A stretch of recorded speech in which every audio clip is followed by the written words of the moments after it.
Hello friends, welcome to Suji's VR vlogs. ఈరోజు మన recipe వచ్చేసి ఉల్లి పెసరట్టు. దానికోసం నేనైతే ఒక బౌల్ తీసుకున్నాను. నెక్స్ట్ ఒక కప్పుతో ఇక్కడ పెసలు అనేవి తీసుకున్నానండి. నెక్స్ట్ ఒక టీ స్పూన్ వరకు మనం సాయి మినపగుళ్ళు తీసుకున్నానండి, ఒక టీ స్పూన్ వరకు.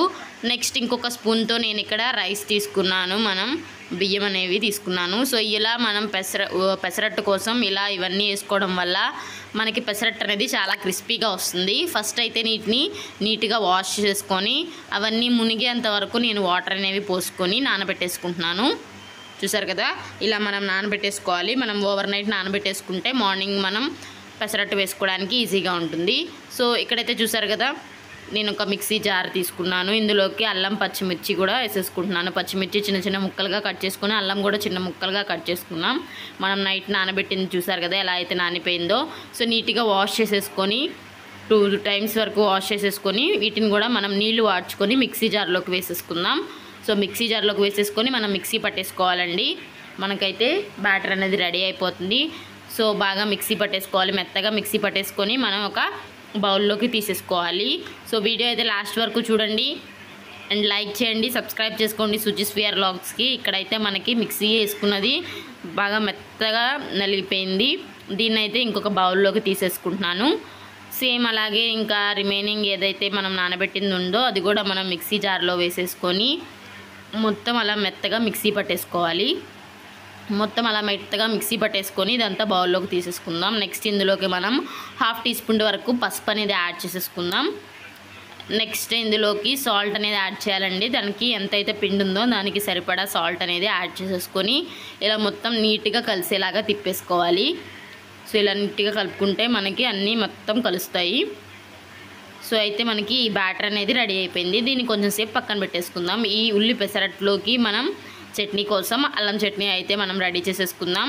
సో దాన్ని అయితే ఒక 1/2 hour పక్కన పెట్టేసుకోవాలి, మనం ఏదైతే బ్యాటర్ కలిపామో. సో ఇప్పుడు చట్నీ కోసం నేను కావాల్సినవన్నీ తీసేసుకున్నాను. ఇక్కడ నెక్స్ట్ ఇక్కడ ఒక ప్యాన్ తీసుకున్నాను. సో ఇక్కడ ప్యాన్ తీసుకున్నానండి. సో ఇక్కడైతే మనకి కొంచెం ఆయిల్ అనేది తీసుకోవాలి. ఆయిల్ అనేది హీట్ అయిన తర్వాత ఒక అల్లం ముక్క చిన్న చిన్న ముక్కలుగా కట్ చేసేసుకొని వేసేసుకోవాలి.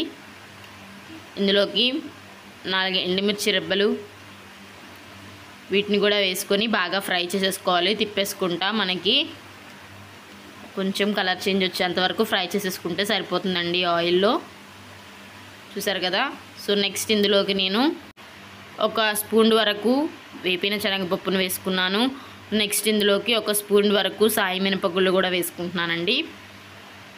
ఈ అల్లం చట్నీ ఇలా చేసుకుంటే సూపర్ టేస్టీగా ఉంటుంది, పక్కా హోటల్ స్టైల్లో ఉంటుంది.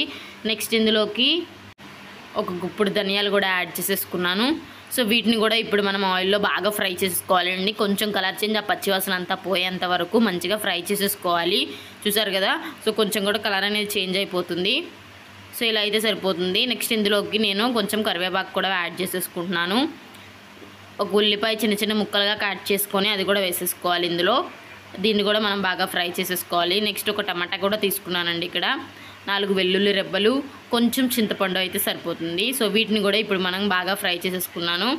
నెక్స్ట్ కొంచెం వాటర్ పోసుకుంటున్నాను. ఇందులో కొంచెం వాటర్ వేసుకొని కొంచెం సేపు అలా ఉడికిచ్చేసుకోవాలి. సో వాటర్ ఎందుకు పోసుకుంటున్నామంటే మనకు అల్లం చట్నీ కదా, దీంట్లో కొంచెం మనం బెల్లం అయితే వేసుకోవాలి. నేను ఇక్కడ చూసారు కదా బెల్లం తురిమి వేసుకున్నాను. సో ఈ వాటర్లో అది త్వరగా కరిగిపోతుంది. సో ఆ వాటర్ ఉడికేంత వరకు మనం కొంచెం సేపు ఉడికిచ్చేసుకొని పక్కన పెట్టేసుకొని ఆరబెట్టేసుకోవాలి. తర్వాత దాన్ని అంతా మిక్సీ జార్లోకి వేసేసుకోవాలి. సో ఇలా మిక్సీ జార్లోకి వేసేసుకొని మిక్సీ పట్టేసుకుంటే అల్లం చట్నీ అనేది రెడీ అయిపోతుంది. సూపర్ టేస్టీగా హోటల్ స్టైల్లో మనకి అల్లం చట్నీ అనేది చాలా బాగుంటుంది. ఇందులో కొంచెం ఉప్పు కూడా యాడ్ చేసేసుకుంటున్నాను. సో ఇలా ఉప్పు అనేది కూడా యాడ్ చేసేసుకొని మనం మిక్సీ పట్టేసుకుంటే చూసారు కదా. సో మెత్తగా మిక్సీ పట్టేసుకుంటే మనకి అల్లం చట్నీ అనేది రెడీ అయిపోతుంది. ఈ ఉల్లి పెసరట్లోకి అల్లం చట్నీతో తింటే చాలా బాగుంటుందండి. సో నెక్స్ట్ మనకి చట్నీ అయితే రెడీ అయిపోయింది. ఇప్పుడు మనం ఉల్లి పెసరట్టు అనేది వేసేసుకుందాం. సో దీనికోసం బ్యాటర్ అయితే ఇలా ముందు కలిపేసుకోవాలి. సో మీరు ఆ బ్యాటర్ కన్సిస్టెన్సీని బట్టి కొంచెం వాటర్ కూడా యాడ్ చేసేసుకోవచ్చు. సో కొంచెం వాటర్ యాడ్ చేసుకొని ఇలా బాగా కలుపుకోవాలండి. నెక్స్ట్ ఇక్కడ నేను ఒక పాన్ తీసుకున్నాను. ఫస్ట్ అయితే నేను ఇక్కడ ఒక ఉల్లిపాయతో ఆయిల్ అంతా స్ప్రెడ్ చేసేసుకుంటున్నాను. నెక్స్ట్ మనం ఉల్లి దోశ వేసుకోవడానికి పిండి అనేది ఇలా లోతు గెరిటితో తీసుకొని ఇలా వేసేసుకోవాలి. మనకి ఏ సైజ్ అయితే కావాలో ఆ సైజులో. సో ఇలా మనం కొంచెం బాగా పలసగా వేస్తే మనకి దోశ అనేది చాలా క్రిస్పీగా ఉంటుంది. చూసారు కదా, క్రిస్పీగా ఉంటుంది ఇక్కడ. సో దీనిపైన మనం ఉల్లిపాయలు అనేవి జల్లుకోవాలి కొంచెం అక్కడక్కడ. నెక్స్ట్ దీనిపైన జీలకర్ర యాడ్ చేసుకోవాలండి కొంచెం చుట్టూరా. ఇలా జీలకర్ర అనేది ఉల్లిపాయ ముక్కలు, నెక్స్ట్ పైన కొంచెం ఆయిల్ అనేది యాడ్ చేసేసుకుందాం. సో ఇది ఉడికిన తర్వాత మనకి సూపర్ టేస్టీగా ఉంటుంది. చూసారు కదా, ఇది 2 సైడ్స్ మనం ఉడికించాల్సిన అవసరం లేదు, ఇంత పలసగా వేసాను. సో అందుకే మనకి దోశ అనేది చాలా క్రిస్పీగా ఉంటుంది. చూసారు కదండి, చాలా బాగా వచ్చింది. సో దీన్ని అయితే ఇంకొక ప్లేట్లోకి తీసేసుకుందాం. సో ఇలా మీకు క్రిస్పీగా కాదు ఇంకొకలాగా మందంగా కావాలంటే కూడా మీరు పిండి ఎక్కువగా వేస్తే మందంగా మనకి దోశ అనేది రెడీ అయిపోతుంది. 1 సైడ్ కాల్చుకుంటే సరిపోతుందండి, 2 సైడ్స్ కాల్చాల్సిన పనే లేదు.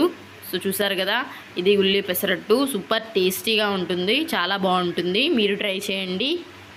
సో ఇక్కడైతే నేను ఇప్పుడు కొంచెం మందంగా ఉన్న దోశ అయితే వేసేసుకుంటున్నాను. సో పిండి కొంచెం ఎక్కువగా తీసుకొని, ఎక్కువగా స్ప్రెడ్ చేయకుండా సో ఇలా తీసుకొని మనం దీనిపైన ఉల్లిపాయ ముక్కలు పెట్టేసుకుందాం. చిన్న చిన్న ముక్కలుగా కట్ చేసుకున్న ఉల్లిపాయ ముక్కలు కూడా తీసేసుకొని సో దాన్ని అయితే వేసేసుకుందాం. నెక్స్ట్ పైన కొంచెం జీలకర్ర అనేది చుట్టూరా యాడ్ చేసుకోండి, మరి ఎక్కువ అవసరం లేదు. సో కొంచెం వేసుకుంటే సరిపోతుంది, అలా జల్లుకుంటే సరిపోతుంది. చూసారు కదా, దీనిపైన కొంచెం ఆయిల్ అనేది కూడా వేసేసుకుంటే మనకి నీట్గా త్వరగా ఉడుకుతుంది అండ్ సూపర్ టేస్టీగా కూడా ఉంటుంది. సో దాన్ని ఉడకడానికి ఒక ప్లేట్ అనేది మూత పెట్టేసుకుంటున్నాను ఇక్కడ. సో అట్టు అనేది మందంగా తీసుకుంటున్నాం కాబట్టి. చూసారు కదా, ఇక్కడ ఆల్మోస్ట్ అనేది మనకి ఉడికిపోయింది. సో చాలా బాగా వచ్చింది. పైన కొంచెం ఆయిల్ కూడా యాడ్ చేసేసుకుంటున్నాను. సో దీన్ని కూడా మనం 2 సైడ్స్ కాల్చాల్సిన పనే లేదు, ఒక సైడ్ కాల్చుకుంటే సరిపోతుంది. సో ఇలా ఉడికిన తర్వాత ఇలా హాఫ్ సైడ్స్కి ఫోల్డ్ చేసేసుకొని మనం తీసేసుకుంటే మందంగా ఉన్న దోశ కూడా రెడీ అయిపోతుంది అండ్ క్రిస్పీగా ఉన్న దోశ కూడా మనం చూసేసాం కాబట్టి ఈ దోశల్లోకి మనం అల్లం చట్నీ పెట్టేసుకొని తింటే సూపర్ టేస్టీగా ఉంటుంది అండ్ పర్ఫెక్ట్గా మనకి అల్లం చట్నీ అనేది రెడీ అయిపోయింది. సో మేమైతే ఫస్ట్ టైం అలా ట్రై చేసింది. సో చాలా బాగా వచ్చింది అండ్ మీరు ట్రై చేయండి, సూపర్ టేస్టీగా కూడా ఉంటుంది. సో టిఫిన్లోకి అయితే మనకి చాలా బాగుంటుంది. సో మన వీడియోస్ని సబ్స్క్రైబ్ చేసుకోండి, సూజీస్ వీఆర్ వ్లాగ్స్కి, మీరు ట్రై చేయండి. బాయ్.